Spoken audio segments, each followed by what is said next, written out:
Yo,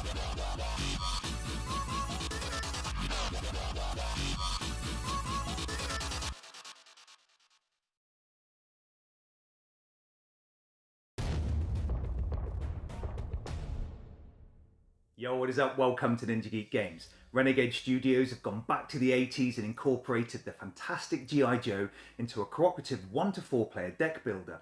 During the game, you'll build your deck with some awesome Joes, transport vehicles, and gear cards to take on missions and thwart the evil plans of Cobra and its minions. During the game, you'll have threats to deal with, as well as Cobra officers to defeat in order to overcome the set story before it's too late.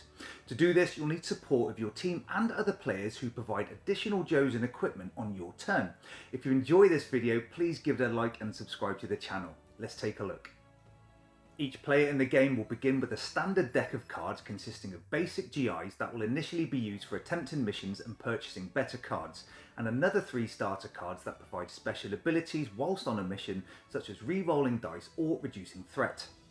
But each player will also get to make use of 1 leader card that is added to their deck, making it unique in that respect. In the base game, there are 6 leaders to choose from that include Snake Eyes, Scarlet and Duke. These cards all have a powerful special ability, as well as being able to make use of skills when leading a mission. What's more, each leader also comes with a promoted version of the card, which is like an improved form that can be traded in later in the game, and these have upgraded abilities and a huge advancement on skills.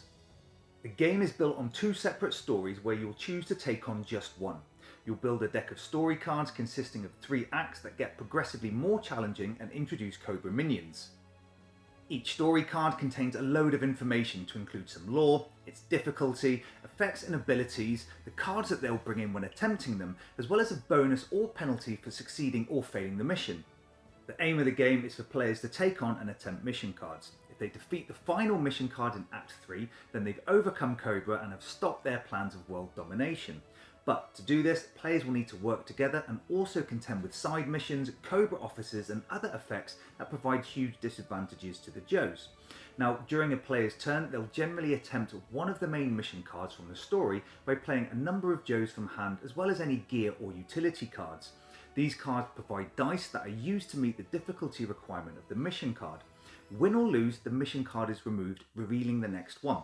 This is important because some card effects are dependent on how many missions you've passed or failed.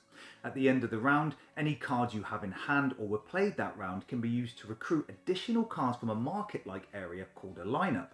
The game incorporates some really cool mechanics for taking on missions, such as support from other players, the use of vehicles, and clever use of skills provided by the Joes. During a mission attempt, you play Joes from hand in an attempt to take on a mission from the story deck. Each Joe played will provide you with a number of dice that you can add to an attack pool. At its base standard, each GI will provide you with 1 die. However, some mission cards indicate 1 or more skills that they're susceptible to. If any played Joes have matching skills, they provide extra dice as indicated by their skill value, and you soon start to create a larger pool of dice. Also, some gear cards further increase the number of dice that you can use. When ready, you roll your pool of dice, and if the number of hits shown is equal to or greater than the mission difficulty, then it's defeated. If not, you can bring in additional cards from your hand for rerolls or other special abilities. Now, you need to carefully select which Joes to take on a mission and the use of any utility or gear cards for a number of reasons. Firstly, you may have a number of basic Joes that provide very limited abilities and low dice numbers. How are you going to take on a difficult mission with only a few of these recruits? Well, you can ask other players for help. If attempting a group mission, other players can send Joes into the play area along with equipment to bolster your attack. So why not just have every player max out the play area with their Joes and gear cards? Well, any cards other players put forward are discarded at the end of the round, meaning on their turn they have a smaller hand of cards to contend with. Also, Joes don't walk on missions, they take some high-tech badass vehicles with them. At the start of the game, the hangar has the Vamp transport vehicle that must accompany Joes on every mission. As players recruit extra cards to their deck, these can include more vehicles that are added to the hangar area, giving you a better selection of vehicles to transport Joes into missions. But each vehicle has a capacity limit that restricts the number of Joes that can be played in one mission, so you have to consider which Joes to take based on capacity plus any skills that they can provide. Most vehicles have some form of ability, such as adding dice to your attack pool if the mission card has a particular skill trait.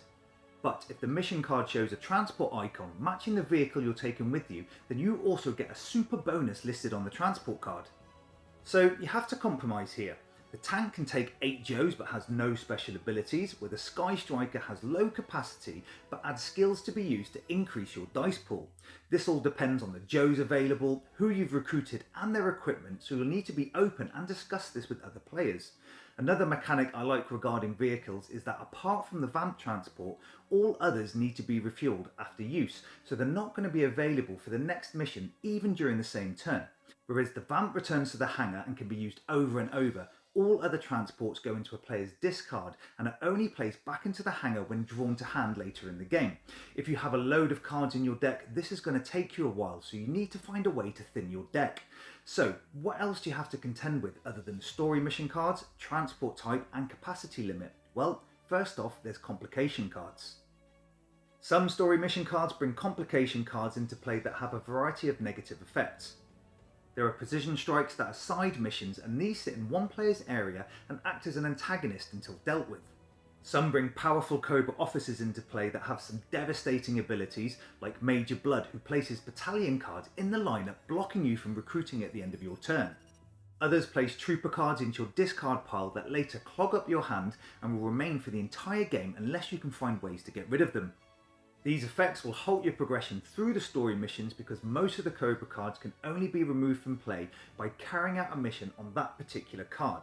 If you play Joes and equipment cards as a mission to these Cobra cards, then your played cards can't be used on other missions that turn. Also, the majority of these Cobra cards don't allow for group missions. You have to try and defeat them on your own, reducing the likelihood of you taking on the more difficult story missions. If you leave Cobra cards in play, then your later turns are severely hindered, as some are directly linked to the story mission or your actions, and it just gets worse over time, so on occasion you'll have to bypass the story mission completely to take out these other Cobra cards. Now, one thing I haven't even mentioned is the threat track that represents some form of timer that counts down towards the end of the game. It's represented by a cool looking Cobra, and at the end of each round it will move one space closer to the end of the track. If it reaches the last space, then the game is over. There are some cards you can recruit that do reduce the threat level based on how your missions go or which equipment cards are played, so you have some control over its progression. Each coloured area will also incur a negative effect that takes place each time the threat marker moves, to include battalion cards being added to the lineup or revealing even more complication cards.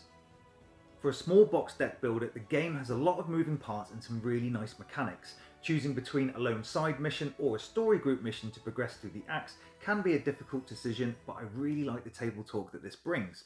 The complication cards come in 3 levels of difficulty, so get progressively more challenging, but each level is mixed with the lower level as you make your way through the acts, meaning the deck is renewed and upgraded throughout the game.